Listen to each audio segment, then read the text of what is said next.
Dr. Martin Soyedo. Exactly. Well, thank you, sir. Okay, I joined the choir in the year 2006. Then that was between 2006 to 2006 and 2010. Okay, then that was one time assistant PRO, and that was in the year 2008. And yeah, that was it. Okay, so any other positions you held, even? Okay, yes. Yes. As an alumnus of the choir, I was one time the chairman of the choir, and that Wow. was between November 2019 and May 2021. Well, I can't really pinpoint one. I can't remember one specifically, but basically every time with the choir was always memorable. There was never a dull moment with the choir, and in fact, I could highlight. Let me say those times during rehearsals, the times the choir during rehearsals were memorable. The events like weddings, concerts, which I partook in.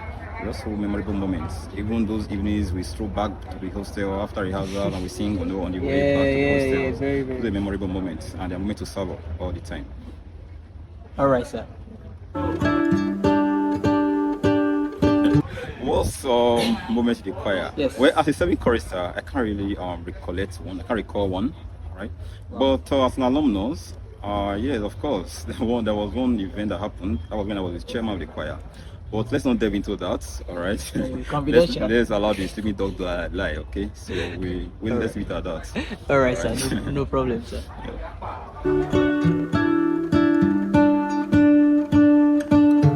Yeah, firstly, my time as a serving chorister is I had a lot of experience with choristers. Actually built me and prepared me for the days ahead, and has also actually built me in terms of interpersonal relationship out there.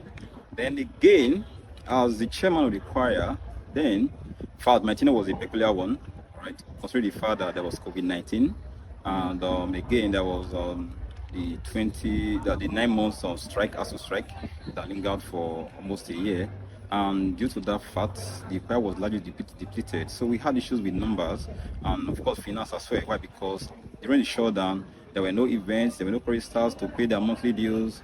Then there were no weddings, no to generate income for the choir.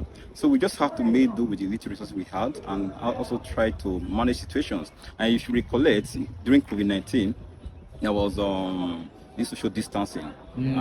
Consequently, we had to extend masses to the various halls and all that. So masses were happening concurrently. And remember, we hadn't enough choristers on ground to cover those masses. But we just had to improvise and ensure that things worked out seamlessly.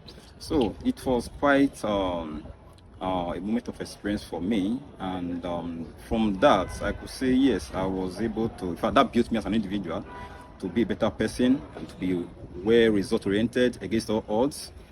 To always learn to improvise, be proactive, and also ensure that things are done no matter what. So it was so moving forward, it actually prepared me to ensure that I could be a better person in the outside world.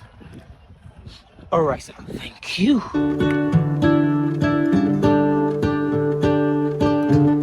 Okay, for the currently serving choristers, I will advise that they remain bonded with the choir, embedded in the choir, and they should also try as much as possible to always identify with the choir at all times.